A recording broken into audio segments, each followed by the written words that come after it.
بذكر الله ترتاح القلوب وتنزاح المتاعب والكروب.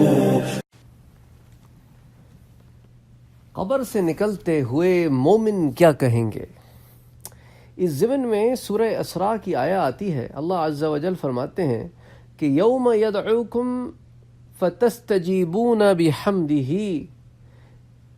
اس روز کیا ہوگا کہ اللہ تم کو پکارے گا اور تم اس کی حمد کرتے ہوئے حکم کی تعمیل کرو گے. سورہ یاسین میں اللہ عز و جل فرماتے ہیں قالوا یا ویلنا من بعثنا من مرقدنا هذا ما وعد الرحمن وصدق المرسلون. اور وہ جو بدبخت ہوں گے، وہ جو ایمان نہیں لائے ہوں گے، جب انہیں اس دن اٹھایا جائے گا تو کہیں گے ہائے ہماری بدبختی، یا ویلنا، ہم کو ہماری قبروں سے کس نے اٹھا دیا، من بعثنا من مرقدنا، ہماری اس گہری نیند سے کس نے اٹھا دیا. پھر اس کے بعد اگر آپ سورہ یاسین کا مطالعہ کرتے ہوں تو آپ غور کریں گے کہ اس مقام پر سکتہ ہے. یوں تو یہ تجوید کا رول ہے، لیکن میں اپنے وجدان میں آپ کو اس بات کو بتانا کی کوشش کرتا ہوں کہ اب آپ دیکھیں وہاں پہ سکتہ لگانے کا ایک مقصد ہے. اللہ عز و جل نے اس کیفیت کو بیان کیا ہے کہ جب یہ وہ بات کر چکیں گے کہ کس نے ہمیں اٹھا دیا، پھر ان کی نظر پڑے گی ماحول پر کہ سب کا یہی حال ہے، تو پھر سکتے میں آ جائیں گے.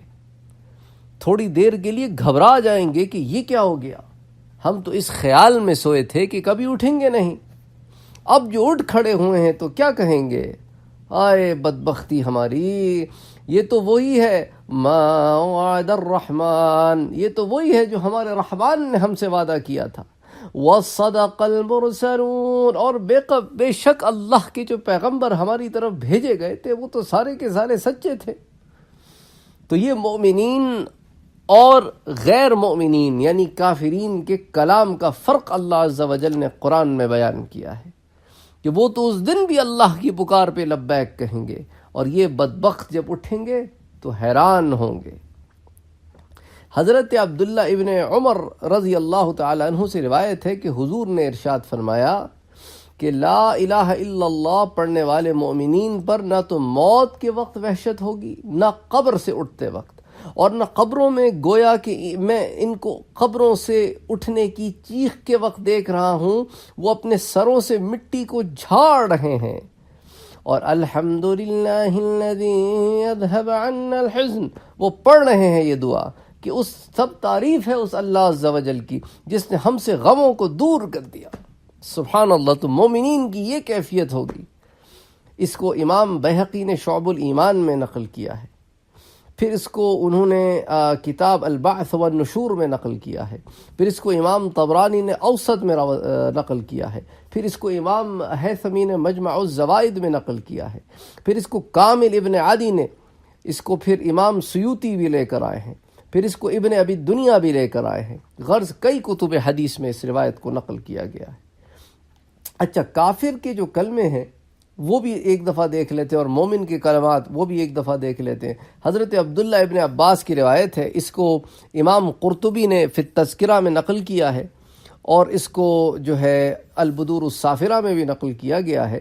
حضرت عبداللہ ابن عباس سے روایت ہے کہ اللہ کے رسول نے ارشاد فرمایا حضرت جبرائیل نے مجھے خبر دی ہے کہ مسلمان کے لیے اس کی موت کے وقت اور اس کی قبر میں اور قبر سے اٹھنے کے وقت لا الہ الا اللہ انس ہے. اے محمد کاش کہ آپ ان کو ان کی قبروں سے اٹھتا ہوا دیکھیں جب وہ اپنے سروں کو مٹی سے جھاڑ رہے ہوں گے، یہ لا الہ الا اللہ والحمدللہ کہیں گے تو ان کا چہرہ سفید ہو جائے گا. یہ کون ہے؟ یہ مومنین ہیں. وہ کیا کہیں گے قبروں سے اٹھتے وقت؟ قبروں سے اٹھتے وقت بھی کہیں گے لا الہ الا اللہ والحمدللہ. اور یہ کافر کیا کہیں گے؟ یا حسرۃ علی ما فرطت فی جنب اللہ. پکارے گا کہ یہ کافر کہے گا ہائے بدبختی میری، تباہی میری، میں نے اس پکار کی طرف تو ہرگز کوئی نظر نہ کی جب زندہ تھا. اللہ میرا مجھے پکارتا رہا، میں نے نہ سنا، تو اب یہ کہے گا تو اس کے چہرے کو سیاہ کر دے گی یہ بات۔ تو مومنین کے چہرے سفید اور کافروں کے چہرے سیاہ ہوں گے۔ اچھا، قبر سے نکلتے وقت مسلمان الحمدللہ الذی اذھب عنا الحزن کہیں گے، اور اس کے بعد اپنے چہروں کو منور کرنے کے لیے لا الہ الا اللہ والحمدللہ کہیں گے۔ تو یوں حدیثیں جو ہے وہ علماء نے دونوں جمع کر دی ہیں۔ بذكر الله ترتاح القلوب وتنزاح المتاعب والكروب